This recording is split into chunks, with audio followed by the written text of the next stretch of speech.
దుష్ట సాంగత్యము అనగా చెడు స్నేహము, జాగ్రత్తగా వినాలి, చెడు సహవాసము, చెడు సంబంధాలు ఏం చేస్తాయి? మంచి సంబంధాలని, మంచి సహవాసాలని, మంచి రిలేషన్షిప్స్ని ఏం చేస్తాయంట? బ్రేక్ చేస్తాయంట, విడగొట్టేస్తాయి, చెడిపేస్తాయి. ఇప్పుడు మ్యాంగో సీజన్ కదండి, ఏంటి ఇప్పుడు మామిడి పళ్ళ సీజన్ కదా, ఎక్కడ చూసినా విరివిగా కనిపిస్తూ ఉంటాయి. చాలామంది ఏం చేస్తారంటే, మీరు వెళ్ళి బయట, కొంతమంది, అందరూ కూడా కాకపోవచ్చు, కొంతమంది ఏం చేస్తారంటే కొంచెం బయటికి వెళ్ళి ఆ చెట్ల దగ్గర, ఆ తోట దగ్గరికి వెళ్ళి అక్కడ ఇంకా అవి కొంచెం పచ్చిగా ఉన్నట్టుగానే వాటిని పీక్కొని లేకపోతే కొనుక్కొని వచ్చుకొని ఇంట్లో ఎక్కడైనా ఒక బాక్స్లో దాంట్లో గడ్డేసి అవన్నీ పెడతారా లేదా? ఎందుకు? అది మంచిగా వండడు, న్యాచురల్గా అది అవ్వాలి, దానికి ఎటువంటి మందు వేయకున్నాను. ఇప్పుడు దాంట్లో ఒక 10 కాయలు పెట్టింటాం అనుకోండి, అందులో ఒకటైనా ఏమైపోతుంది? సమాధానం చెప్పండి, చెడిపోతుందా లేదా? ఇప్పుడు మనం ఏం చేస్తాం? ఆ చెడిపోయిన దాన్ని మంచి దాంట్లో అట్లా పెడతామా? రోజుకి ఇంట్లో ఎవరో ఒకరు వెళ్ళి దాన్ని చూస్తారా లేదా? ఈరోజు పండు అయిందా లేదా, గడ్డి తీసేది చూసి, ఒకవేళ దీనిలో పెట్టింటారు అనుకోండి, దాన్ని తవ్వేది ఎందుకు, ఇది మంచిగా అయిందా లేదా. ఒకవేళ ఆ మంచిగా అవుతున్నప్పుడు ఏదైనా చెడిపోయింది అనుకోండి, దాన్ని అట్లా పెట్టేస్తారా?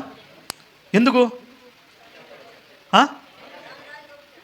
గట్టిగా అట్లా క్లియర్గా చెప్పాలి. దాని ద్వారా ఇప్పుడు మనం ఎప్పుడైతే చెడు స్నేహాలను మనం చేస్తామో, మిగతా 9 కాయలు ఉన్నాయి కదా మంచిగానే, ఈ 9ని కూడా ఒకటి పాడు చేస్తుందా లేదా?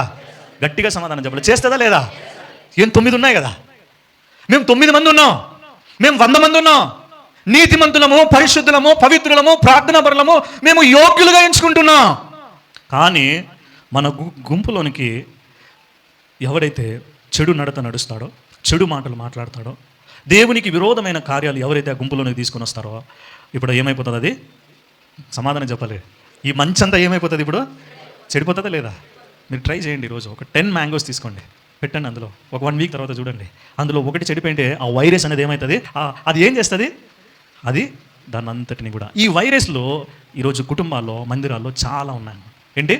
ఈ వైరస్లు చాలా ఉన్నాయి. అప్పుడప్పుడు మనం ఏం చేయాలంటే, వీటిని మనం చెక్ చేస్తున్నప్పుడు, శుభ్రం చేస్తున్నప్పుడు, చెడిపోయినది ఏదైతే ఉంటున్నదో దాన్ని మరలా శుభ్రం చేసి మనం మంచిగా పెట్టుకుంటామో, అదే రీతిగా మనల్ని మనం కూడా అప్పుడప్పుడు చెక్ చేసుకుంటూ ఉండాలి. Is there any virus in me? నాలో ఏమైనా ఈ చెడును వ్యాప్తి చేసేది?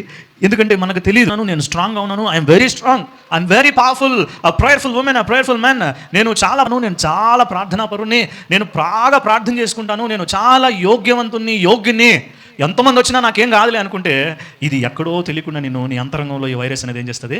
నిన్ను ప్రభావితం చేస్తుంది. అందుకనే దేవుని బిడ్డలంగా, క్రైస్తవులంగా ఒక మంచి క్రైస్తవ సహవాసాన్ని కలిగి ఉండడం, లేకపోతే ఒక మంచి క్రైస్తవ